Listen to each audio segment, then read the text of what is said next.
اعوذ باللہ من الشیطان الرجیم بسم اللہ الرحمن الرحیم الحمد للہ رب العالمین والعاقبۃ للمتقین والصلاة والسلام علی سید الانبیاء والمرسلین لقد رضی اللہ عن المؤمنین اذ یبایعونک تحت الشجرة فعلم ما فی قلوبہم فانزل السکینۃ علیہم واثابہم فتحا قریبا۔ آج کا ہمارا ٹاپک سیرت عثمان بن عفان رضی اللہ تعالی عنہ ہے۔ حضرت عثمان رضی اللہ تعالی عنہ یہ خلیفہ راشد ہیں اور تیسرے خلیفہ ہیں۔ نبی کریم صلی اللہ علیہ وسلم کی وفات کے بعد حضرت ابوبکر صدیق رضی اللہ تعالی عنہ پہلے خلیفہ نامزد ہوئے، اس کے بعد حضرت عمر فاروق رضی اللہ تعالی عنہ دوسرے خلیفہ، اور پھر ان کی شہادت کے بعد جو تیسرے خلیفہ ہیں ان کا نام ہے عثمان بن عفان۔ ان کا مکمل نام عثمان بن عفان بن ابی العاص بن امیہ بن عبد شمس بن عبد مناف بن قصی بن کلاب اور بنو امیہ کے یہ چشم و چراغ ہیں۔ بنو امیہ قریش کے قبائل میں سے ایک قبیلہ ہے، ان کی طرف ان کی نسبت ہے۔ حضرت عثمان رضی اللہ تعالی عنہ ان کی پیدائش مکہ مکرمہ میں ہوئی اور عام الفیل اس کے 6 سال بعد یہ پیدا ہوئے ہیں، اور یہی صحیح قول ہے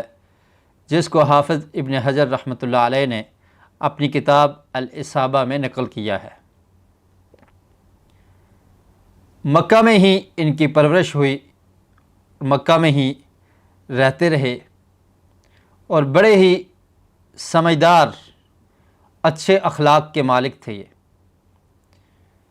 اور بہت ہی زیادہ حیا ان میں پائی جاتی تھی۔ ظلم اور زیادتی کو یہ پسند نہیں کیا کرتے تھے۔ اسلام سے قبل عرب کے لوگ، مکہ کے لوگ ان کی تعریف بیان کیا کرتے تھے اور ان کو معاشرے کا ایک اچھا فرد، با اخلاق، با حیا اور عدل و انصاف والا سمجھا جاتا تھا۔ جب نبی کریم صلی اللہ علیہ وسلم نے نبوت کا اعلان کیا،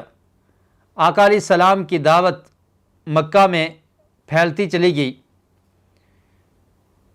کچھ لوگوں نے اسلام قبول کر لیا جن میں حضرت ابوبکر صدیق رضی اللہ تعالی عنہ سر فہرست ہیں، ابتدائی مسلمانوں میں ان کا نام ہے۔ تو حضرت ابوبکر صدیق رضی اللہ تعالی عنہ نے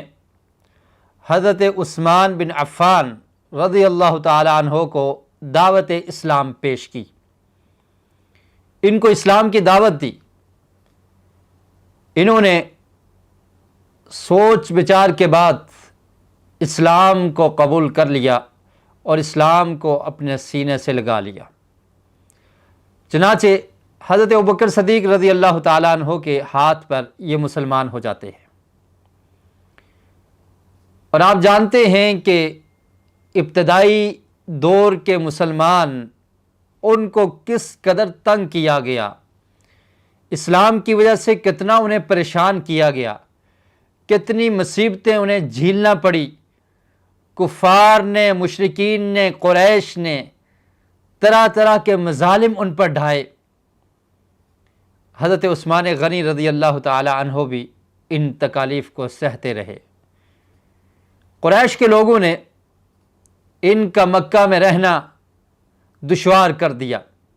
عثمان غنی رضی اللہ تعالی عنہ پریشان ہو جاتے ہیں اور پھر ہجرت کا ارادہ کرتے ہیں۔ اس وقت مسلمان ہجرت کر کے حبشہ کی طرف گئے تھے، اور ان حبشہ کی طرف جانے والوں میں سب سے پہلی فیملی جو ہجرت کر کے گئی ان میں حضرت عثمان رضی اللہ تعالیٰ عنہ کی فیملی ہے۔ اس کا ذکر احادیث کی کتب میں بھی موجود ہے کہ اسلام میں سب سے پہلے جس فیملی نے ہجرت کی ہے وہ حضرت عثمان رضی اللہ تعالیٰ عنہ اور ان کی اہلیہ، ان کی زوجہ رقیہ بنت محمد بن عبداللہ صلی اللہ علیہ وسلم ہے ورضی اللہ عنہا۔ حضرت عثمان اپنی زوجہ اور اہلیہ کو لے کر مکہ کو چھوڑ جاتے ہیں، اسلام کی خاطر، دین کو بچانے کے لیے، اللہ کی عبادت کرنے کے لیے۔ مکہ میں ایسا ماحول میسر نہیں، مکہ میں مسلمانوں پہ ظلم و زیادتی کی جاتی ہے، ان کو تنگ کیا جا رہا ہے۔ حضرت عثمان رضی اللہ تعالیٰ عنہ نے یہ فیصلہ کیا کہ وہ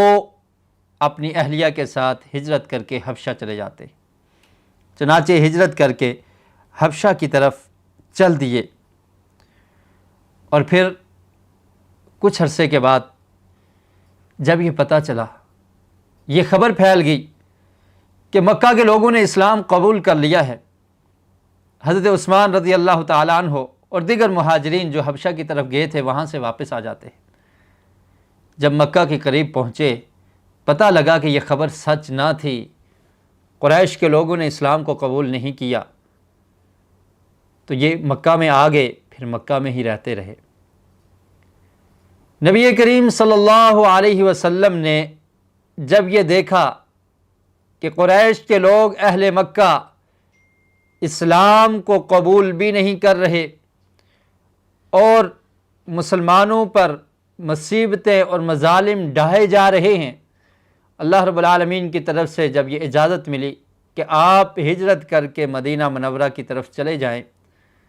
تو نبی کریم صلی اللہ علیہ وسلم نے مدینہ منورہ کی طرف ہجرت کی۔ چنانچہ حضرت عثمان غنی رضی اللہ تعالی عنہ بھی دوبارہ ہجرت کرنے والے بن جاتے ہیں اور ہجرت کر کے مدینہ میں آ جاتے ہیں۔ تو عثمان رضی اللہ تعالیٰ عنہ کی یہ فضیلت ہے کہ انہوں نے 2 دفعہ ہجرت کی۔ حضرت عثمان اور ان کی زوجہ رقیہ بنت محمد صلی اللہ علیہ وسلم نے 2 دفعہ ہجرت کی، ایک دفعہ حبشہ کی طرف اور پھر دوسری دفعہ ہجرت کر کے مدینہ منورہ آ گئے۔ اور پھر حضرت عثمان غنی رضی اللہ تعالیٰ عنہ کو مدینہ اتنا محبوب تھا کہ مدینہ کو چھوڑا نہیں کرتے تھے۔ حافظ ابن حجر رحمۃ اللہ علیہ نے صحیح سند سے یہ بات نقل کی ہے کہ حضرت عثمان رضی اللہ تعالیٰ عنہ انہ کان لا یودع النساء الا علی ظہر راحلتہ ویسرع الخروج خشیۃ ان یرجع فی ہجرتہ، کہ آپ جلدی واپس لوٹنے کی کوشش کرتے کہ جس جگہ میں ہجرت کر کے آیا ہوں میں وہاں پر ہی رہوں، زیادہ دیر باہر نہ رہوں، تو جلدی واپس آنے کی کوشش کرتے مدینہ منورہ کی طرف۔ حضرت عثمان غنی رضی اللہ تعالی عنہ ان کی خاص فضیلت ہے، نبی کریم صلی اللہ علیہ وسلم کے ہاں ان کا ایک خاص مقام تھا اور صحابہ کرام بھی ان کے مقام کو جانتے اور پہچانتے تھے اور ان کی عزت اور تکریم کیا کرتے تھے، ان کو اس فضیلت والے مقام پر بٹھایا کرتے تھے اور ان کو یہ فضیلت صحابہ کرام دیا کرتے تھے۔ عبداللہ بن عمر رضی اللہ تعالی عنہما بیان کرتے ہیں، صحیح بخاری میں یہ قول موجود ہے، فرماتے ہیں کننا فی زمن النبی صلی اللہ علیہ وسلم لا نعدل بأبی بکر احدا ثم عمر ثم عثمان ثم نترک اصحاب النبی صلی اللہ علیہ وسلم لا نفاضل بینہم۔ فرمایا کہ ہم نبی کریم صلی اللہ علیہ وسلم کے دور میں سب سے زیادہ عزت اور شرف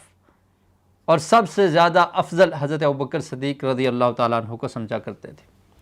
اور پھر حضرت عمر فاروق رضی اللہ تعالیٰ عنہ اور پھر حضرت عثمان غنی رضی اللہ تعالیٰ عنہ کو ہم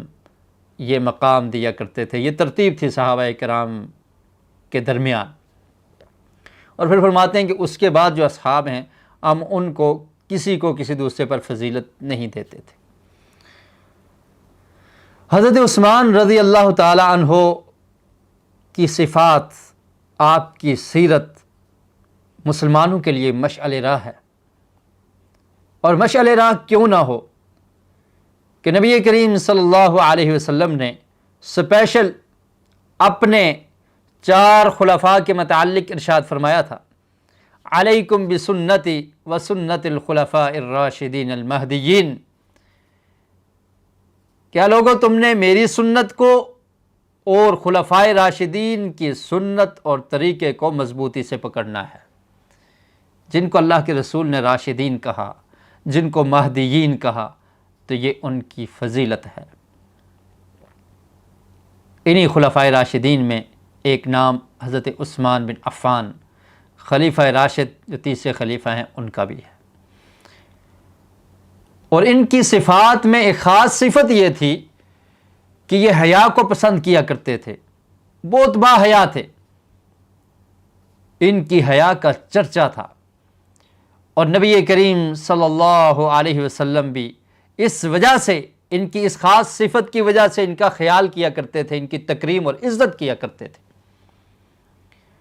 ابو موسیٰ الاشعری رضی اللہ تعالیٰ عنہ بیان کرتے ہیں، یہ روایت صحیح بخاری میں ہے، کہتے ہیں ان النبی صلی اللہ علیہ وسلم دخل حائطا وامرنی بحفظ باب الحائط، فرماتے ہیں کہ نبی کریم صلی اللہ علیہ وسلم ایک باغ میں داخل ہوئے اور مجھے یہ حکم دیا کہ آپ اس دروازے پر کھڑے ہو جائیں، اس باغ کے دروازے پر آپ کھڑے ہو جائیں اور کوئی بھی آنے والا ہو تو مجھے خبر کیجئے۔ ابو موسیٰ اشعری بیان کرتے ہیں کچھ وقت گزرا، فجاء رجل یستأذن فقال اذن له وبشره بالجنہ، کہ ایک شخص آیا اور اس نے آ کر اجازت طلب کی کہ میں اللہ کے رسول سے ملاقات کرنا چاہتا ہوں، آپ باغ کے اندر موجود ہیں۔ نبی کریم صلی اللہ علیہ وسلم کو جا کر بتایا گیا، ابو موسیٰ اشعری رضی اللہ تعالیٰ عنہ نے بتایا، اللہ کے رسول نے فرمایا اذن له وبشره بالجنہ، کہ ان کو اجازت دے دیجئے اور ان کو جنت کی خوشخبری سنا دیجئے۔ کہتے ہیں کہ وہ شخص حضرت ابوبکر صدیق رضی اللہ تعالیٰ عنہ تھے۔ پھر کچھ وقت گزرتا ہے، پھر دروازے پہ ایک شخصیت آتی ہیں اور اجازت طلب کرتی ہیں۔ اللہ کے رسول صلی اللہ علیہ وسلم کو بتایا گیا تو آپ نے فرمایا کہ اذن له وبشره بالجنہ، انہیں بھی آنے کی اجازت دے دیجئے اور ان کو جنت کی خوشخبری سنا دیجئے۔ اور یہ شخصیت حضرت عمر فاروق رضی اللہ تعالیٰ عنہ تھے۔ کچھ وقت کے بعد پھر اجازت طلب کی جاتی ہے، نبی کریم صلی اللہ علیہ وسلم نے فرمایا کہ اذن له وبشره بالجنة على بلوى ستصيبه، کہ آپ ان کو بھی اندر آنے کی اجازت دے دیں اور ان کو بتا دیجئے کہ آپ کو بھی جنت کی بشارت ہے، اور ساتھ یہ بتا دیجئے کہ آپ کو مصیبتیں آ گھیریں گی، ایک وقت آئے گا کہ آپ آزمائش کا شکار ہو جائیں گے، آپ پر مصیبتیں آئیں گی، وہ مصیبتیں پہنچنے والی ہیں۔ چنانچہ بتا دیا گیا۔ اور پھر راوی بیان کرتے ہیں کان قائدا فی مکان فیہ ماء قد انکشف عن رکبتیہ او رکبتیہ فلما دخل عثمان غطاہا۔ عاصم جو اس روایت کے راوی ہیں وہ بیان کرتے ہیں کہ نبی کریم صلی اللہ علیہ وسلم اس باغ میں تشریف فرما تھے اور آپ کی چادر مبارک آپ کے گھٹنے سے ہٹی ہوئی تھی، دونوں گھٹنوں سے یا ایک گھٹنے سے ہٹی ہوئی تھی۔ تو حضرت ابوبکر صدیق آئے، آپ ایسے ہی بیٹھے رہے، حضرت عمر فاروق آئے، آپ ایسے ہی بیٹھے رہے، لیکن جب حضرت عثمان غنی رضی اللہ تعالی عنہ آئے تو پیارے رسول صلی اللہ علیہ وسلم نے اپنے گھٹنوں کو ڈھانپ لیا۔ حضرت عثمان رضی اللہ تعالی عنہ کے اندر حیا کی صفت کمال درجے کی تھی، نبی کریم صلی اللہ علیہ وسلم نے بھی اس کا خیال کرتے ہوئے اپنے گھٹنے کو ڈانپ لیا۔ اسی طرح ایک روایت حضرت عائشہ رضی اللہ تعالی عنہا سے مروی ہے، بیان کرتی ہیں کان رسول اللہ صلی اللہ علیہ وسلم مضطجعا فی بیت کاشفا عن فخذیہ او ساقیہ۔ فرماتی ہیں صحیح مسلم میں یہ حدیث ہے کہ نبی کریم صلی اللہ علیہ وسلم میرے گھر میں آرام فرما رہے تھے، لیٹے ہوئے تھے،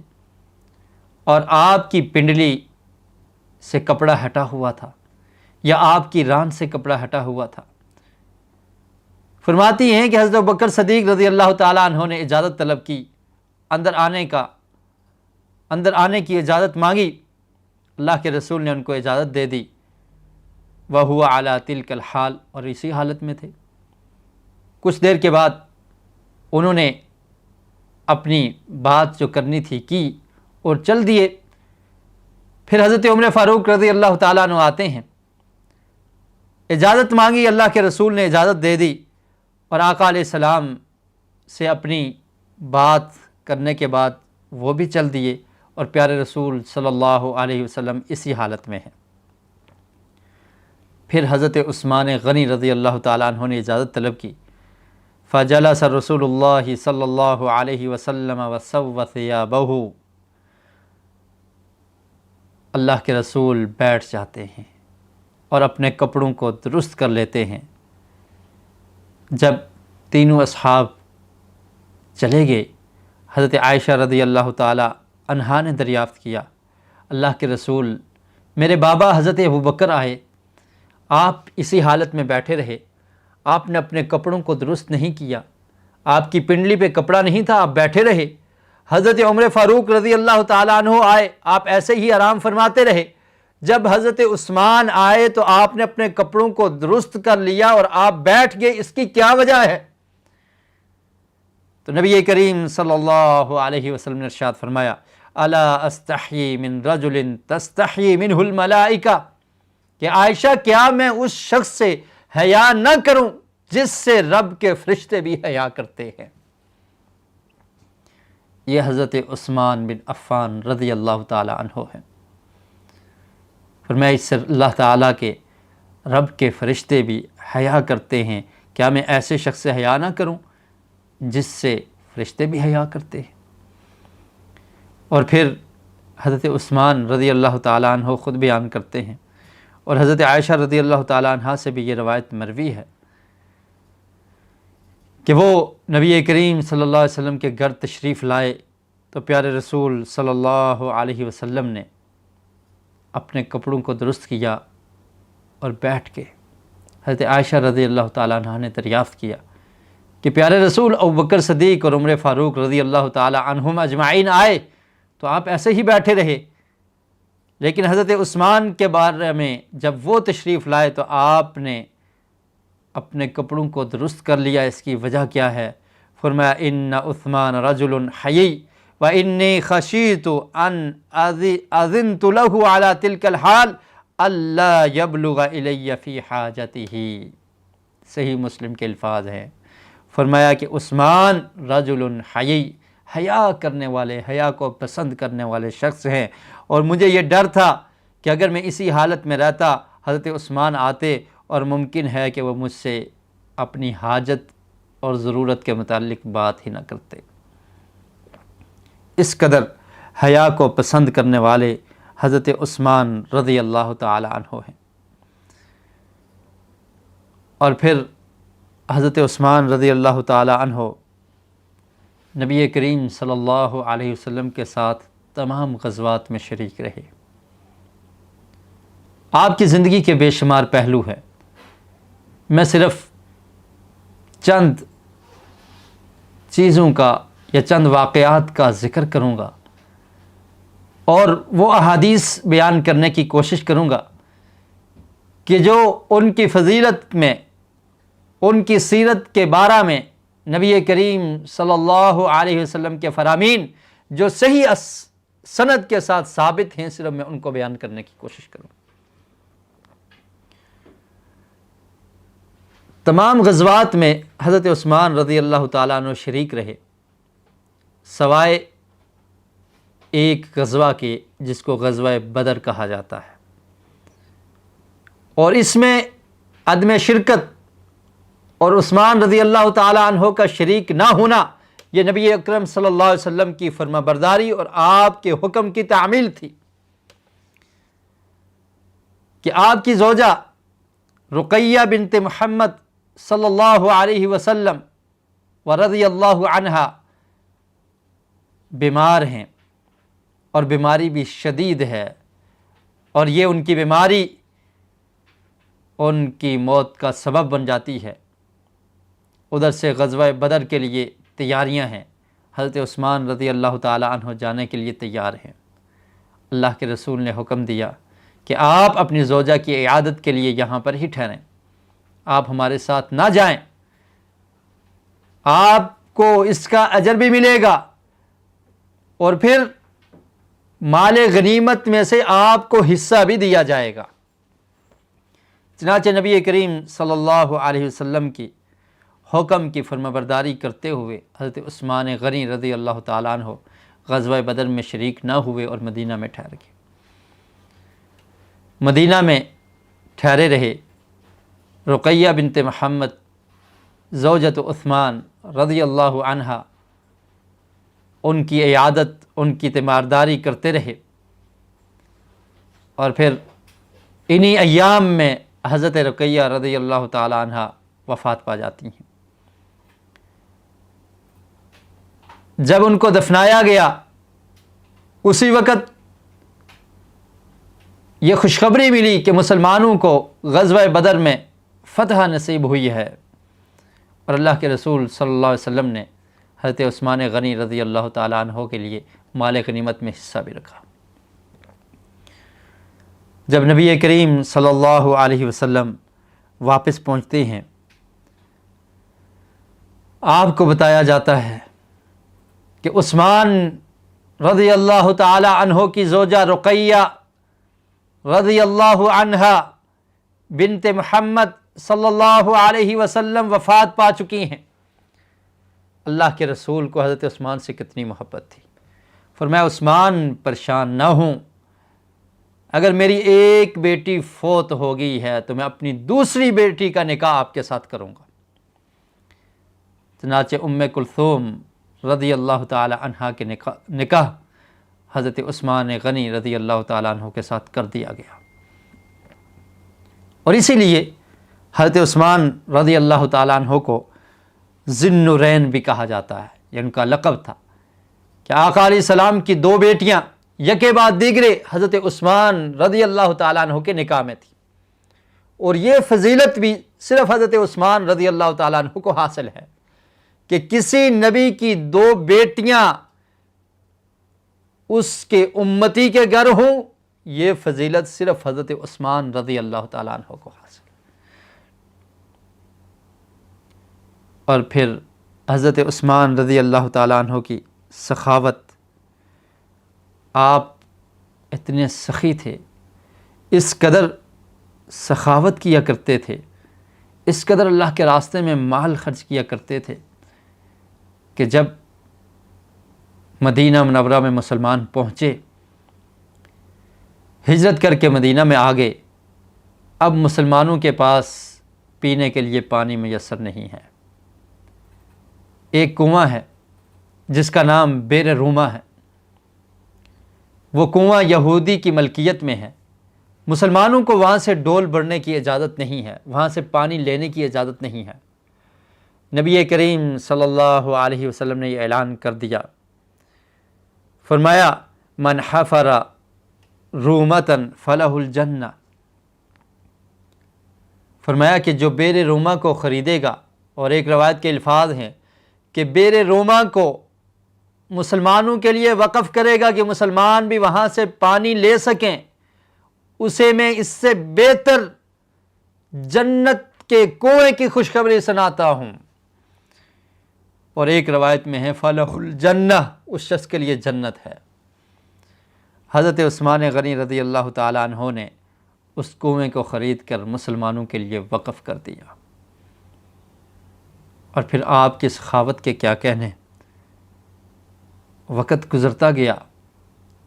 غزوہ تبوک کا موقع آتا ہے، نبی کریم صلی اللہ علیہ وسلم نے یہ اعلان کیا کہ جو شخص جیش العسرہ کو تیار کرے گا، من جہز جیش العسرۃ فلہ الجنہ، یہ روایت صحیح بخاری میں معلق اور دیگر کتابوں میں بھی موجود ہے۔ فرمایا کہ جو جیش العسرہ کو تیار کرے گا، غزوہ تبوک مدینہ سے دوری کا سفر ہے، اس کے لیے سواریوں کی کمی ہے، اس کے لیے زاد راہ کی کمی ہے، گرمی شدید ہے، جانا بڑا دشوار ہے، مسلمانوں کے پاس ساز و سامان کی کمی، سواریاں اونٹ اور گھوڑوں کی کمی ہے۔ اللہ کے رسول صلی اللہ علیہ وسلم نے یہ اعلان کر دیا کہ اس تنگی والے لشکر کی تیاری میں جو شخص حصہ لے گا، من جہز جیش العسرۃ فلہ الجنہ، میں محمد صلی اللہ علیہ وسلم اس کو جنت کی خوشخبری سناتا ہوں۔ حضرت عثمان غنی رضی اللہ تعالی عنہ نے اس لشکر کو تیار کیا، اس کے لیے فنڈ عطا کیا، اس کے لیے دینار دے دیے، اور وہ دینار کتنے تھے؟ سنن ترمذی میں عبد الرحمن بن سمرہ رضی اللہ تعالی عنہ بیان کرتے ہیں، جاء عثمان الی النبی صلی اللہ علیہ وسلم بألف دینار، قال الحسن بن واقع وهو في موضع آخر من کتابی فی کمہ حین جہز جیش العسرۃ فینثرها فی حجرہ۔ فرماتے ہیں عبد الرحمن بن سمرہ رضی اللہ تعالی عنہ کہ حضرت عثمان غنی رضی اللہ تعالی عنہ نے 1000 دینار نبی کریم صلی اللہ علیہ وسلم کی جولی میں لا کر ڈال دیا۔ آقا علیہ السلام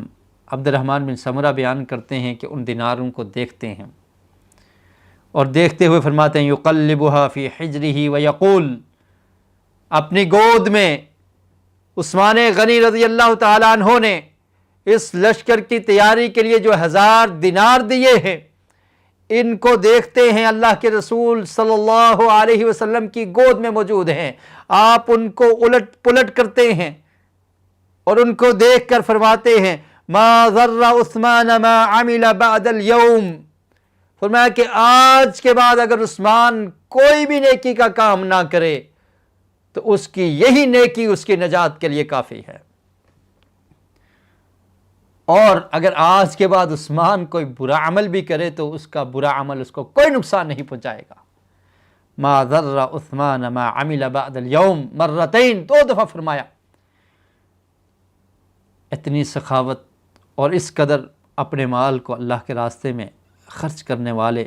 حضرت عثمان رضی اللہ تعالی عنہ، لیکن اللہ کے رسول صلی اللہ علیہ وسلم نے ان کے بارے میں فرما دیا تھا۔ ابو موسیٰ اشعری رضی اللہ تعالی عنہ سے مروی روایت آپ نے سنی، اللہ کے رسول نے فرمایا اذن لہ وبشرہ بالجنہ بلوى ستصیبہ، کہ عثمان کو خوشخبری بھی سنا دو، جنت کی خوشخبری سنا دو اور اسے بتا دو کہ مصیبتیں آئیں گی، فتنہ آئے گا اور ان آزمائشوں کو تجھے جھیلنا ہوگا۔ نبی کریم صلی اللہ علیہ وسلم کی زبان سے نکلے ہوئے الفاظ وہ غلط نہیں ہو سکتے، وہ سچے، اس میں کوئی شک اور شبہ نہیں ہے، کیونکہ اللہ رب العالمین نے قرآن مجید میں پیارے رسول صلی اللہ علیہ وسلم کے متعلق فرمایا وَمَا يَنْطِقُ عَنِ الْهَوَىٰ إِنْ هُوَ إِلَّا وَحْيٌ يُوحَىٰ، کہ اللہ کے رسول اپنی طرف سے کوئی بات نہیں کرتے، ہم ان کی طرف وحی کرتے ہیں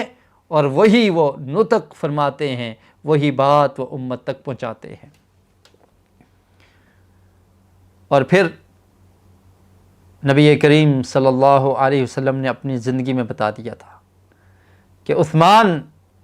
آپ کے دور میں فتنہ، آزمائش، مصیبت آپ پر آئے گی، آپ کو یہ مصیبتیں برداشت کرنا ہوں گی۔ عثمان غنی رضی اللہ تعالی عنہ نے یہ نبی کریم صلی اللہ علیہ وسلم کے فرامین سن رکھے تھے، اور یہ اللہ کے رسول صلی اللہ علیہ وسلم کا معجزہ ہے، یہ دلائل النبوہ میں سے ہے کہ آنے والی خبر جو اس وقت رونما نہ ہوئی تھی اس کے بارے میں پیارے رسول صلی اللہ علیہ وسلم نے اپنی زندگی میں بتا دیا۔ اور کتنے ہی ایسے فتنے ہیں جن کے بارے میں اللہ کے رسول صلی اللہ علیہ وسلم نے بتا دیا، جن کا ظہور ہو چکا ہے اور کچھ کا ظہور ابھی تک نہیں ہوا۔ قیامت تک آنے والے جو فتنے ہیں ان سے آگاہی اللہ کے رسول صلی اللہ علیہ وسلم نے اپنی امت کو دے دی۔ اور اسی طرح یہ ایک فتنہ اور آزمائش حضرت عثمان رضی اللہ تعالی عنہ کا قتل، آپ کی شہادت، اس کے متعلق بھی اللہ کے رسول صلی اللہ علیہ وسلم نے حضرت عثمان کو بھی اور دیگر اصحاب کو بتا دیا تھا۔ اور یہ غیب کی خبریں اللہ کی طرف سے ہوتی ہیں۔ علم غیب یہ اللہ تعالیٰ کی صفت ہے، اور اللہ رب العالمین اپنے حکم سے رسل کو، پیغمبروں کو یہ عطا کرتے ہیں، وہ رسل ملائکہ میں سے ہوں یا بشر ہوں، اللہ رب العالمین ان کو یہ غیب کی خبریں دیتے ہیں اور پھر وہ اپنی امت تک یہ باتیں پہنچا دیتے ہیں۔ آقا علیہ السلام اللہ رب العالمین نے جو خبر ان کو دی اس کو امت تک پہنچا دیا، اور حضرت عثمان غنی رضی اللہ تعالیٰ عنہ کو بھی اس فتنے سے اور اس آزمائش کے وقت سے آگاہ کر دیا۔ غیب کا علم یہ اللہ کی صفت ہے اور اللہ کے ساتھ خاص ہے، لیکن اللہ تعالیٰ جسے عطا کر دیں وہ اس کو جان لیتا ہے۔ وہ رسل، وہ انبیاء علیہم السلام اس غیب کو اللہ کے حکم سے اور اللہ کے بتائے ہوئے علم سے جان جاتے ہیں، جیسا کہ اللہ تعالیٰ نے قرآن مجید میں ارشاد فرمایا، نبی کریم صلی اللہ علیہ وسلم سے فرمایا کہ آپ کہہ دیجئے، سورہ اعراف کی آیت نمبر 188 ہے،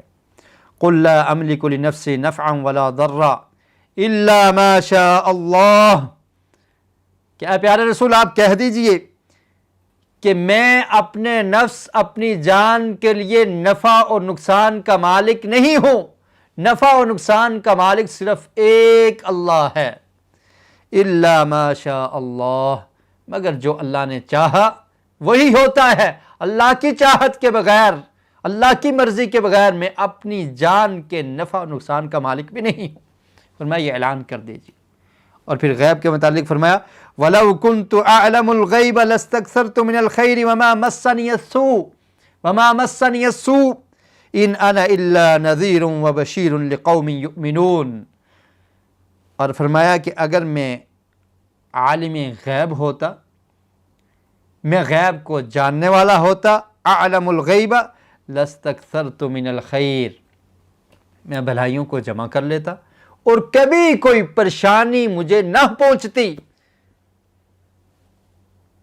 ان انا الا نذیر وبشیر لقوم یؤمنون، میں تو صرف ڈرانے والا اور خوشخبری دینے والا ہوں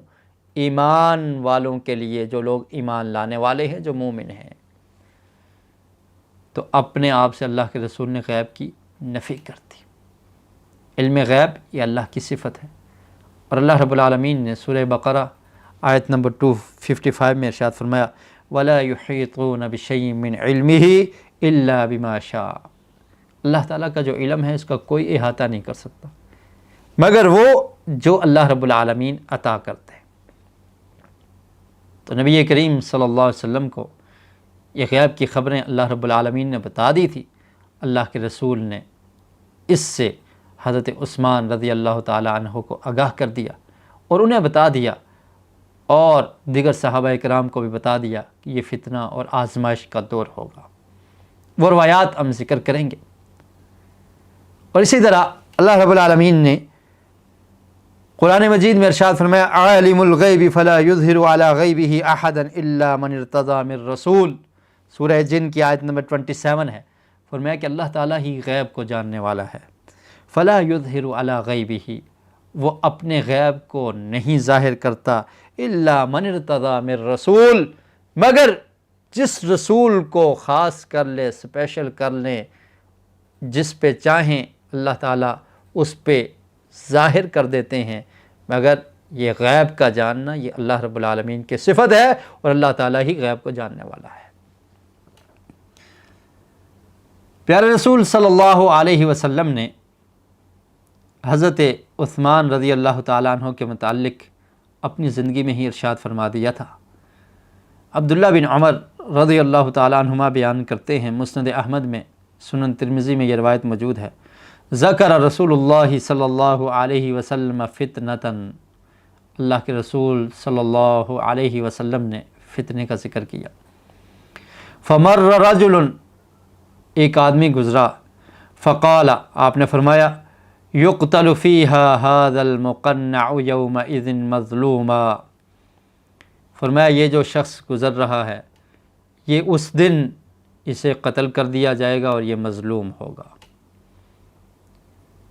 مظلوم، ظلم کیا ہوا، ان پہ ظلم کیا جائے گا، اور ظلم اس حد تک پہنچ جائے گا کہ ان کو قتل کر دیا جائے گا۔ عبداللہ بن عمر کہتے ہیں، فَنَظَرْتُ فَإِذَا هُوَ عثمان بن عفان رضی اللہ عنہ، میں نے دیکھا تو وہ حضرت عثمان بن عفان رضی اللہ تعالیٰ عنہ تھے، جن نے اپنے سر کو جھکایا ہوا تھا۔ تو اللہ کے رسول نے فرمایا کہ فتنہ، آزمائش کا وقت آئے گا، اور اس وقت اس شخص کو قتل کر دیا جائے گا، شہید کر دیا جائے گا، اور یہ شخص مظلوم ہوگا۔ عبداللہ بن عمر کہتے ہیں، میں نے دیکھا تو وہ حضرت عثمان بن عفان رضی اللہ تعالیٰ عنہ تھے۔ تو اللہ کے رسول صلی اللہ علیہ وسلم نے اپنی زندگی میں حضرت عثمان رضی اللہ تعالیٰ عنہ کے متعلق فرما دیا کہ وہ مظلوم ہوں گے اور ان کو شہید کر دیا جائے گا۔ اور صحابہ کرام بھی اس بات سے آگاہ تھے، انہوں نے نبی کریم صلی اللہ علیہ وسلم کے یہ فرامین سن رکھے تھے۔ عثمان غنی رضی اللہ تعالیٰ عنہ کی شہادت کے بعد شام میں خطبہ ممبروں پر کھڑے ہوئے اور انہوں نے بات کی، خطبہ دیا۔ ان میں ایک صحابی تھی جن کا نام تھا مرہ بن کعب، وہ حضرت عثمان کی شہادت کے بعد بیان کرتے ہیں، فرماتے ہیں، لولا حدیث سمعتہ من رسول اللہ صلی اللہ علیہ وسلم ما قمت وذکر الفتن فقربها، کہتے ہیں کہ اگر میں نے اللہ کے رسول صلی اللہ علیہ وسلم کا یہ فرمان نہ سنا ہوتا، مرہ بن کعب، یہ روایت سنن ترمذی میں، اور اس کا نمبر ہے 3704، کہتے ہیں کہ اگر میں نے اللہ کے رسول کا یہ فرمان نہ سنا ہوتا تو میں کبھی تمہارے درمیان کھڑے ہو کر آج بات نہ کرتا۔ کہتے ہیں میں نے اللہ کے رسول صلی اللہ علیہ وسلم سے سنا کہ آپ فتن کا ذکر کر رہے تھے اور ہمیں بتا رہے تھے کہ وہ فتنے قریب ہیں، قریب آنے والے ہیں۔ فمر رجل مقنع فی ثوب، ایک شخص گزرا اپنے کپڑے میں سر کو جھکائے ہوئے، تو اللہ کے رسول نے فرمایا، ھذا یومئذ علی الہدی فقمت الیہ فاذا هو عثمان بن عفان فاقبلت علیہ بوجہہ فقلت ھذا قال نعم۔ مرہ بن کعب کہتے ہیں کہ وہاں سے ایک شخص گزرا کپڑے میں اپنے سر کو جھکائے ہوئے، اللہ کے رسول نے فرمایا کہ یہ شخص اس وقت فتنے کے دور میں علی الہدی، یہ ہدایت پر ہوگا۔ کہتے ہیں میں نے آگے بڑھ کر دیکھا تو وہ عثمان بن عفان رضی اللہ تعالیٰ عنہ تھے۔ آج لوگ طرح طرح کی باتیں کرتے ہیں، حضرت عثمان رضی اللہ تعالیٰ عنہ کی شان میں بھی گستاخی کر جاتے ہیں، اور ان کے بارے میں طرح طرح کی باتیں کی جاتی ہیں کہ ان سے یہ غلطیاں سرزد ہوئی، نعوذ باللہ، اور ان کی نعوذ باللہ غلط سیاست کی وجہ سے یہ نقصان ہوا۔ اللہ کے رسول نے صاف فرما دیا کہ اس وقت، اس فتنے کے دور میں عثمان ہدایت پر ہوں گے۔ اور پھر اسی طرح کی ایک روایت مسند احمد میں حضرت ابو ہریرہ رضی اللہ تعالیٰ عنہ بیان کرتے ہیں کہ جب حضرت عثمان رضی اللہ تعالیٰ عنہ کو گھر میں محصور کر لیا، فتنہ پرور لوگوں نے حضرت عثمان رضی اللہ تعالیٰ عنہ پر مصیبتیں اور مظالم ڈھائے، ان کو گھر سے باہر نکلنے کی اجازت نہیں ہے، تو حضرت عثمان اپنے گھر میں محصور ہیں۔ حضرت ابو ہریرہ رضی اللہ تعالیٰ عنہ آتے ہیں اور حضرت عثمان سے اجازت طلب کرتے ہیں، وَأَنَّهُ سَمِعَ أَبَا هُرَيْرَةَ يَسْتَأْذِنُ عُثْمَانَ فِي الْكَلَامِ، بات کرنے کی اجازت مانگتے ہیں، اور پھر کہتے ہیں فَقَامَ فَحَمِدَ اللَّهَ وَأَثْنَى عَلَيْهِ ثُمَّ قَالَ إِنِّي سَمِعْتُ رَسُولَ اللَّهِ صَلَّى اللَّهُ عَلَيْهِ وَسَلَّمَ يَقُولُ إِنَّكُمْ تَلْقَوْنَ بَعْدِي فِتْنَةً وَاخْتِلَافًا۔ حضرت ابو ہریرہ بیان کرتے ہیں کہ میں نے اللہ کے رسول صلی اللہ علیہ وسلم کا یہ فرمان سن رکھا تھا کہ اللہ کے رسول نے فرمایا کہ میرے بعد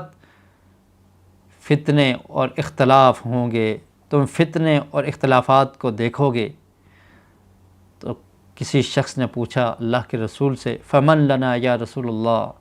اس وقت کون ہوگا جو حق پر ہوگا، ہم کس کی طرف جائیں؟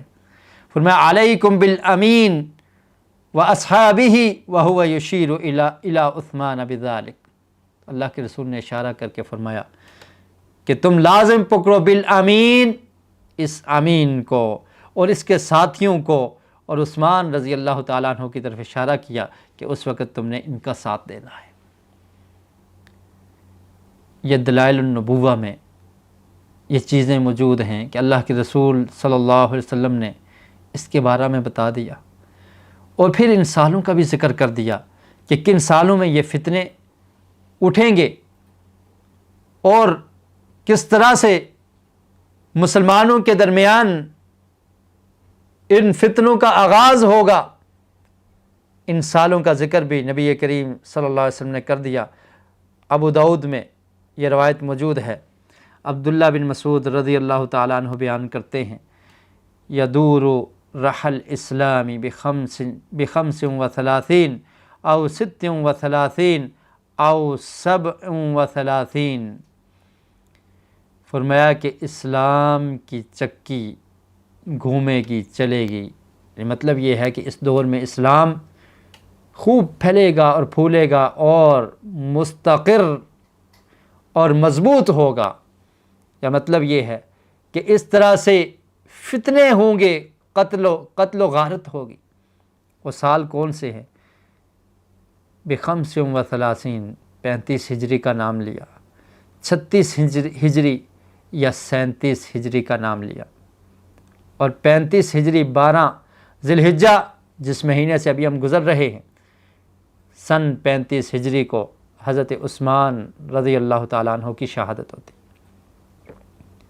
تو ان چیزوں کے بارے میں نبی کریم صلی اللہ علیہ وسلم نے پہلے سے اپنی امت کو آگاہ کر دیا تھا، اور پھر یہ بھی رہنمائی کر دی کہ جب یہ فتنے ہوں گے تو جو شخص ان فتنوں سے بچ جائے گا وہی نجات پانے والا اور وہی کامیاب ہوگا۔ مسند احمد میں یہ روایت عبداللہ بن حوالہ رضی اللہ تعالیٰ عنہ بیان کرتے ہیں، فرمایا من نجا من ثلاث فقد نجا 3 مرات۔ فرمایا کہ جو 3 فتنوں سے بچ گیا وہ نجات پا گیا۔ کون کون سے؟ موتی، اللہ کے رسول نے فرمایا کہ ایک میری موت، والدجال، اور دجال کا فتنہ، وقتل خلیفۃ مستبر بالحق مؤتیہ، اور فرمایا کہ خلیفہ جو صبر کرنے والا ہے اور جس کے ساتھ حق ہوگا، اس کے قتل کا فتنہ جو اس سے بچ گیا وہ نجات پا گیا۔ اور اس سے مراد حضرت عثمان بن عفان رضی اللہ تعالیٰ عنہ، کہ حضرت عثمان بن عفان رضی اللہ تعالیٰ عنہ کا قتل، آپ کی شہادت، یہ فتنہ تھا، اور جو اس فتنے سے محفوظ ہو گیا اس نے اپنے دین کو محفوظ کر لیا۔ تو اس فتنے میں شریک ہونا حصی طور پر یہ بھی درست نہ تھا، اور اسی طرح معنوی طور پہ بھی شریک نہیں ہونا چاہیے۔ نبی کریم صلی اللہ علیہ وسلم کے ارشاد کا یہ مطلب ہے کہ جو لوگ اس وقت اس فتنے میں شریک نہیں، اس کے بعد بھی ان کو چاہیے کہ معنوی طور پر طرح طرح کی باتیں کر کے، الزام لگا کر، اور اس فتنے میں ملوث نہ ہوں۔ اور پھر افسوس یہ ہے کہ جھوٹی تاریخی روایات ان کا سہارا لے کر بسا اوقات حضرت عثمان غنی رضی اللہ تعالی عنہ پر طعن و تشنیع کی جاتی ہے اور آپ کے بارے میں اپنی زبان کو دراز کیا جاتا ہے، صحابہ کرام کی عزت اور عفت اور ان کی حرمت اور عزت اور شرف کا خیال کیجیے۔ اور حضرت عثمان رضی اللہ تعالیٰ عنہ کے بارے میں تو نبی کریم صلی اللہ علیہ وسلم نے صاف ارشاد فرمایا وَقَتْلِ خَلِيفَةٍ مُسْتَبِرٍ بِالْحَقِّ، کہ وہ خلیفہ جس کے ساتھ حق ہوگا، جو حق پر ہوگا۔ عثمان غنی رضی اللہ تعالیٰ عنہ کو نبی کریم صلی اللہ علیہ وسلم کی طرف سے یہ بشارت مل گئی کہ وہ حق پر تھے۔ آج ان کے بارے میں اگر کوئی شخص گفتگو کرتا ہے تو وہ سوچ لے، سمجھ لے کہ وہ نبی کریم صلی اللہ علیہ وسلم کی جو بشارت ہے، آپ کا جو فرمان ہے کہ حضرت عثمان حق پر تھے، برحق خلیفہ تھے اور حق ان کے ساتھ تھا، یہ اس کی تردید کرنے کی کوشش کر رہا ہے۔ حضرت عثمان رضی اللہ تعالی عنہ، ان کی فضیلت کے بارے میں نبی کریم صلی اللہ علیہ وسلم سے بہت ساری احادیث مروی ہیں۔ ایک دفعہ آقا علیہ السلام احد پہاڑ پر کھڑے ہیں، صحیح بخاری میں یہ روایت 3675۔ حضرت انس بن مالک رضی اللہ تعالیٰ عنہ بیان کرتے ہیں ان النبی صلی اللہ علیہ وسلم صعد احدا وابو بکر وعمر وعثمان فرجف بهم فقال اثبت احد فانما علیک نبی وصدیق وشہیدان۔ انس بن مالک بیان کرتے ہیں کہ نبی کریم صلی اللہ علیہ وسلم احد پہاڑ پر چڑھے، آپ کے ساتھ حضرت ابوبکر ہیں، آپ کے ساتھ حضرت عمر ہیں، آپ کے ساتھ حضرت عثمان ہیں۔ فرجف بهم، پہاڑ کانپنا شروع ہو گیا، اس میں حرکت آ گئی۔ اللہ کے رسول صلی اللہ علیہ وسلم نے ارشاد فرمایا اثبت احد، احد پہاڑ ٹھہر جا، فانما علیک نبی، تیرے اوپر ایک نبی و صدیق، اور ایک صدیق اور دو شہید کھڑے ہیں۔ حضرت ابوبکر صدیق رضی اللہ تعالی عنہ کی صداقت کا ذکر کر دیا۔ نبوت کے بعد ان کا ذکر، ان کا شرف اور فضیلت اس حدیث سے ظاہر ہوتی ہے کہ آپ نے فرمایا کہ پہاڑ ٹھہر جا، تیرے اوپر نبی ہے اور صدیق ہے، اور پھر فرمایا کہ دو شہید ہیں، ایک حضرت عمر فاروق اور دوسرے حضرت عثمان غنی رضی اللہ تعالیٰ عنہ، جن کے متعلق نبی کریم صلی اللہ علیہ وسلم کی یہ بشارت موجود ہو۔ آج بعض لوگ ان کے بارے میں بھی اپنی زبانوں کو دراز کرتے ہیں، کبھی حضرت ابوبکر صدیق کے بارے میں باتیں کی جاتی ہیں، کبھی حضرت عمر فاروق رضی اللہ تعالی عنہ کی عزت پر ڈاکہ ڈالا جاتا ہے، کبھی حضرت عثمان غنی رضی اللہ تعالی عنہ پر طعن و تشنیع کی جاتی ہے۔ باز آ جانا چاہیے ایسے لوگوں کو۔ اور میں یہ بھی ذکر کرتا چلوں، حضرت عثمان رضی اللہ تعالیٰ عنہ کو ذی النورین کہا جاتا تھا۔ آپ کے نکاح میں نبی کریم صلی اللہ علیہ وسلم کی دو بیٹیاں حضرت رقیہ اور ان کی وفات کے بعد حضرت ام کلثوم رضی اللہ تعالیٰ عنہما، یہ دونوں آپ کے نکاح میں رہی۔ اور آج بعض لوگ ایسے ہیں کہ جو آقا علیہ السلام کی ان بیٹیوں کا بھی انکار کر جاتے ہیں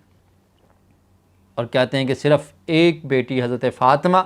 تو زہرا رضی اللہ تعالی عنہا کو ہم مانتے ہیں، باقیوں کا انکار کر جاتے ہیں۔ خیر،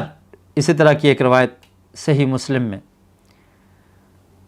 نبی کریم صلی اللہ علیہ وسلم ہیرا پہاڑ پر مکہ میں موجود ہیں۔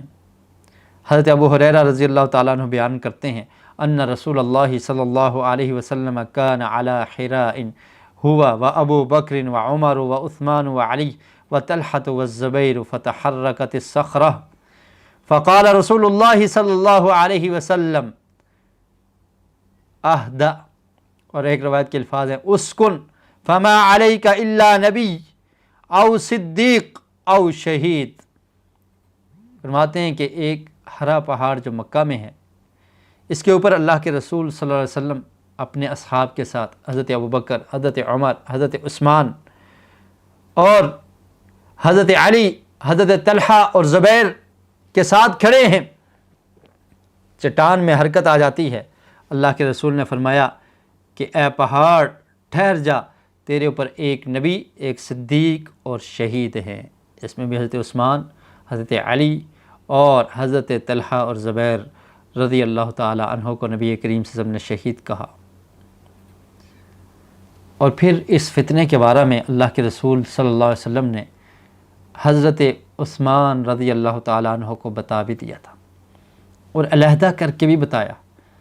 اور پھر فرمایا کہ اس وقت آپ نے صبر کرنا ہے۔ حضرت عائشہ رضی اللہ تعالیٰ عنہ بیان کرتی ہیں، ابن ماجہ میں یہ روایت ہے کہ اللہ کے رسول صلی اللہ علیہ وسلم نے اپنی بیماری کی حالت میں فرمایا، وَدِدْتُ أَنَّ عِنْدِي بَعْضَ أَصْحَابِي، کہتے ہیں میری یہ خواہش ہے، میں چاہتا ہوں کہ میرے کچھ اصحاب کو میرے پاس لایا جائے۔ حضرت عائشہ رضی اللہ تعالیٰ عنہ کہنے لگی، کہتی ہیں ہم نے کہا یا رسول اللہ الا ندعو لک ابا بکر، کہ کیا ہم آپ کے پاس حضرت ابوبکر صدیق کو بلا لائیں؟ اللہ کے رسول بیمار ہیں، اور یہ وہ بیماری تھی کہ جو اللہ کے رسول کی زندگی کی آخری بیماری ہے۔ فرمایا کہ میں چاہتا ہوں میرے پاس کچھ میرے ساتھی اور صحابی آئیں۔ حضرت عائشہ کہنے لگی کیا ہم حضرت ابوبکر صدیق کو بلا لائیں؟ آقا علیہ السلام فسکت، آپ خاموش رہے۔ پھر پوچھا قلنا الا ندعو لک عمر، اللہ کے رسول کیا ہم آپ کے پاس حضرت عمر کو بلا لائیں؟ فسکت، آپ خاموش رہے۔ پھر ہم نے پوچھا الا ندعو لک عثمان، کیا ہم آپ کے پاس حضرت عثمان رضی اللہ تعالیٰ عنہ کو بلا لائیں؟ فرمایا نعم، ہاں بلائیے۔ فجاء فخلا بہ،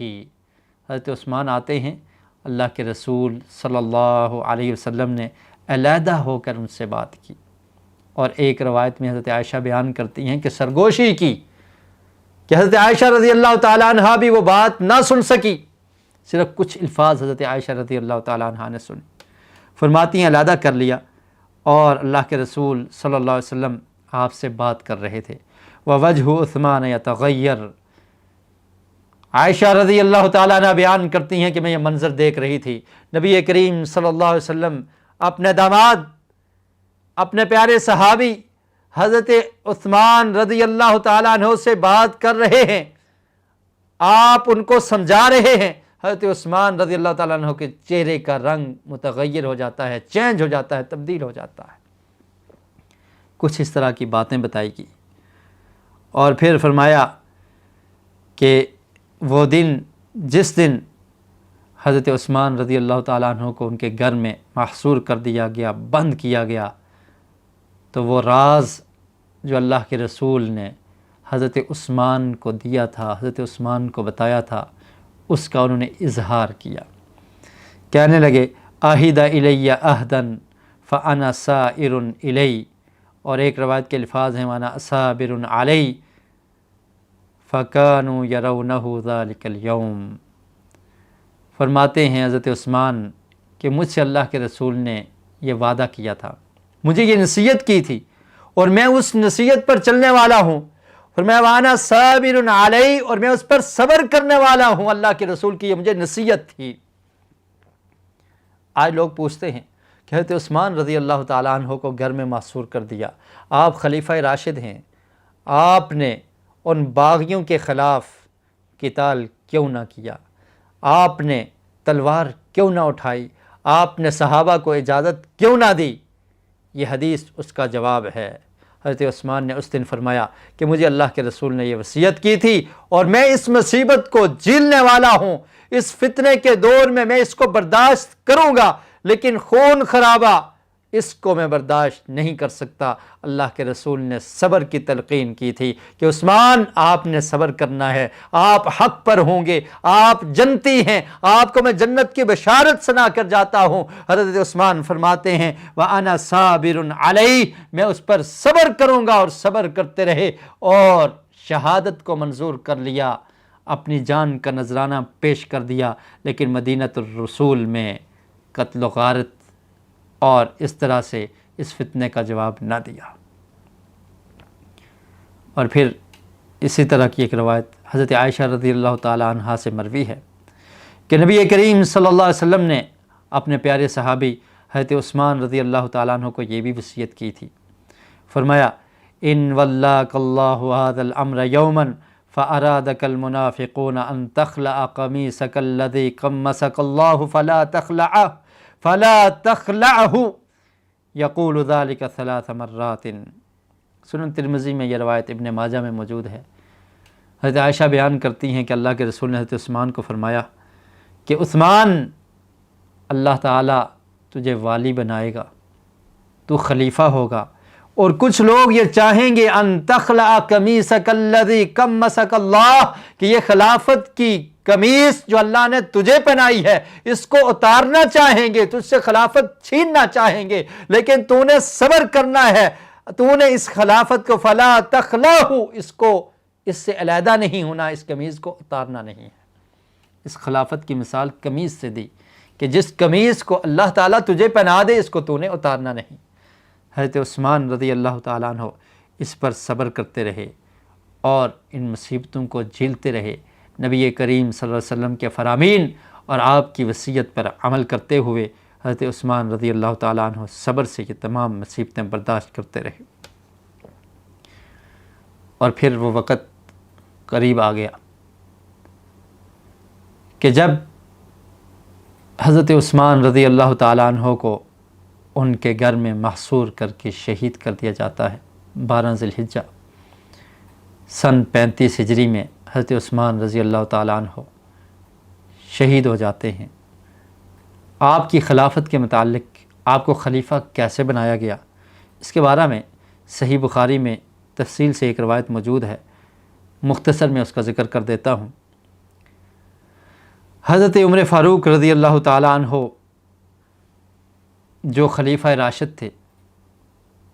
جب ان کی شہادت کا وقت قریب آتا ہے، ان کی شہادت ایک مجوسی غلام جس کا نام ابو لؤلؤ المجوسی تھا، اس کے تیر کی وجہ سے ہوئی۔ آپ فجر کی نماز پڑھا رہے ہیں، وہ مجوسی صفوں کو چیرتے ہوئے آتا ہے اور حضرت عمر فاروق رضی اللہ تعالیٰ عنہ پہ وار کر دیتا ہے اور تلوار سے زخمی کر دیتا ہے، جس کی وجہ سے حضرت عمر رضی اللہ تعالیٰ عنہ کچھ دنوں کے بعد شہید ہو جاتے ہیں۔ اور پھر جب وہ واپس گزرنے لگا، 13 آدمیوں کو زخمی کر دیا، 13 صحابہ اکرام کو، جن میں سے 7 شہید ہو جاتے ہیں۔ اور یہ دن ذی الحجہ کا مہینہ تھا اور ذی الحجہ کے 4 دن باقی تھے۔ سن 23 ہجری میں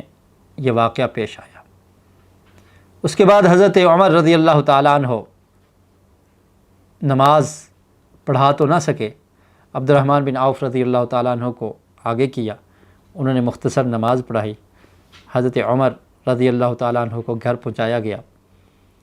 گھر پہنچانے کے بعد آپ کو نبیذ پیش کی گئی، لیکن آپ نے اس کو نوش فرمایا، لیکن وہ پیٹ میں باقی نہ رہی، بلکہ جو زخمی جسم تھا وہاں سے باہر نکل گئی۔ پھر آپ کو دودھ پلایا گیا، وہ بھی ایسے ہی زخموں سے باہر نکل گیا۔ صحابہ اکرام سمجھ گئے کہ اب حضرت عمر رضی اللہ تعالیٰ عنہ زیادہ دیر ہم میں رہنے والے نہیں ہیں۔ حضرت عمر رضی اللہ تعالیٰ عنہ نے ابن عباس رضی اللہ تعالیٰ عنہما سے فرمایا کہ جاؤ دیکھو میرا قاتل کون ہے۔ بتایا گیا کہ ایک مجوسی غلام، حضرت مغیرہ رضی اللہ تعالیٰ عنہ کا غلام جس کا نام ابو لؤلؤ مجوسی ہے، وہ آپ کا قاتل ہے۔ چنانچہ اس پر حضرت عمر نے اللہ کا شکر ادا کیا، الحمدللہ کہا کہ میں شہید ہوں گا اور میرا قاتل مسلمان نہیں بلکہ وہ مجوسی ہے۔ پھر حضرت عمر رضی اللہ تعالیٰ عنہ نے بہت ساری وصیتیں کی۔ اپنے قرض کے متعلق عبداللہ بن عمر رضی اللہ تعالیٰ عنہ کو کہا کہ میرا قرض آل عمر وہ ادا کر دے، اور پھر فرمایا کہ جاؤ عبداللہ بن عمر ام المومنین حضرت عائشہ رضی اللہ تعالی عنہا کے پاس اور جا کر ان کو میرا سلام پیش کرو، اور پھر یہ کہنا کہ عمر آپ کو سلام پیش کرتے ہیں، امیر المومنین نہیں کہنا، کیونکہ اب میں امیر المومنین نہیں رہا۔ اور پھر جا کر اجازت طلب کرو کہ کیا مجھے اپنے 2 ساتھیوں حضرت ابوبکر صدیق اور نبی کریم صلی اللہ علیہ وسلم کے ساتھ دفن ہونے کی اجازت ہے کہ حضرت عائشہ کے حجرے میں میری قبر بھی بن جائے۔ حضرت عائشہ رضی اللہ تعالیٰ عنہ کہنے لگی کہ یہ جگہ میں نے اپنے لیے خاص کی تھی، لیکن آپ نے مجھ سے یہ مطالبہ کر لیا ہے، وَلَأُوثِرَنَّ بِهِ الْيَوْمَ عَلَى نَفْسِي، میں آپ کو ترجیح دیتی ہوں اور اجازت دے دی گی۔ اور پھر حضرت عمر رضی اللہ تعالیٰ عنہ اس بات پر خوش ہوتے ہیں اور اس جگہ پر حضرت عمر رضی اللہ تعالیٰ عنہ کو بھی دفنا دیا گیا۔ انہی حالات میں، بیماری اور زخموں کی شدت میں، صحابہ کرام نے حضرت عمر فاروق رضی اللہ تعالیٰ عنہ سے سوال کیا کہ عمر، آپ کے بعد امیر المومنین کون ہوگا؟ آپ اپنا کوئی خلیفہ منتخب کر دیجئے۔ تو حضرت عمر نے یہ فرمایا، ما اجد احدا احق بهذا الامر من هؤلاء النفر او الرهط الذين توفي رسول الله صلى الله عليه وسلم وهو عنهم راض، فسمى عليا وعثمان والزبير وطلحة وسعدا وعبد الرحمن بن عوف۔ فرمایا کہ میں کچھ بندوں کے نام لیتا ہوں، اور یہ وہ لوگ ہیں کہ نبی کریم صلی اللہ علیہ وسلم جب فوت ہوئے تو آپ ان سے راضی تھے، ان میں سے کسی کو تم اپنا امیر اور خلیفہ منتخب کر لینا۔ حضرت عثمان، حضرت علی اور حضرت طلحہ، حضرت زبیر، حضرت سعد اور عبد الرحمن بن عوف رضی اللہ تعالیٰ عنہ کا نام لیا گیا۔ چنانچہ عبد الرحمن بن عوف رضی اللہ تعالیٰ عنہ نے تمام صحابہ کرام، یہ جو جماعت تھی 6 لوگوں کی، حضرت عثمان، حضرت علی اور حضرت طلحہ، حضرت سعد اور حضرت عبد الرحمن رضی اللہ تعالی عنہم اور حضرت علی، ان میں سے ایک کو منتخب کرنے کا مطالبہ کیا۔ لمبا واقعہ ہے، اختصار کے ساتھ عرض کرتا ہوں کہ حضرت عثمان رضی اللہ تعالیٰ عنہ کو خلیفہ چن لیا گیا، اور آپ کے ہاتھ پر تمام صحابہ کرام نے بیعت کر لی، اور اس کے بعد حضرت عثمان رضی اللہ تعالیٰ عنہ کی خلافت کا آغاز ہوتا ہے، اور اس وقت حضرت عثمان رضی اللہ تعالیٰ عنہ کی عمر 68 ایئر، 68 برس کی عمر تھی جب حضرت عثمان رضی اللہ تعالیٰ عنہ خلیفہ بنتے ہیں، اور 12 سال تک آپ کی خلافت رہی۔ آپ بہت ہی زیادہ عادل، انصاف پسند، حیا والے اور نرم دل شخص تھے۔ آپ کی نرمی کے بارے میں ایک روایت سنن ابن ماجہ میں ہے،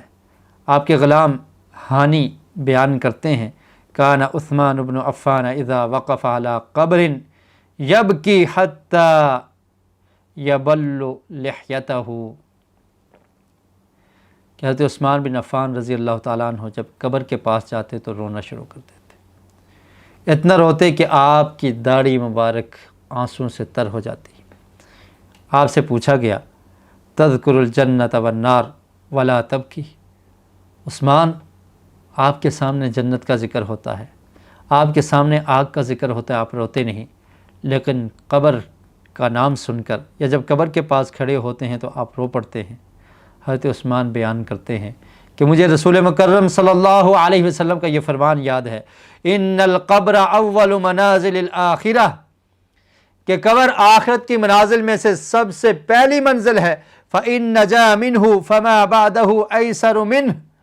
جو شخص اس منزل میں نجات پا گیا اس کے بعد میں آنے والی منازل اس کے لیے آسان ہو جاتی ہیں۔ وإن لم ینج منہ فما بعدہ اشد منہ، اور اگر جو شخص اس میں کامیاب نہ ہوا تو اس کے بعد والی منازل اس کے لیے مزید سخت سے سخت تر ہو جاتی ہیں۔ یہ حضرت عثمان غنی رضی اللہ تعالیٰ عنہ کی سیرت کے کچھ پہلو میں نے آپ کے سامنے رکھے۔ شہادت عثمان رضی اللہ تعالیٰ عنہ یہ ایک فتنہ تھا، اور اس فتنے پر حضرت عثمان رضی اللہ تعالیٰ عنہ حق پر تھے، جس کی بشارت آپ نے نبی کریم صلی اللہ علیہ وسلم کے فرامین سے سنی۔ اس فتنے کا آغاز کیسے ہوا اور اس فتنے میں کون لوگ ملوث تھے. آئندہ اپنے لیکچرز میں اس کا ذکر کیا جائے گا. اللہ رب العالمین سے دعا ہے کہ اللہ تعالی ہمیں قرآن و سنت کو صحیح معنوں میں سمجھنے کی اور اس پر عمل کرنے کی توفیق نصیب فرمائے. وما علیہ الا البلاغ المبین. سبحانک اللہم و بحمدک اشہد ان لا الہ الا انت استغفرک و اتوب الیک. The one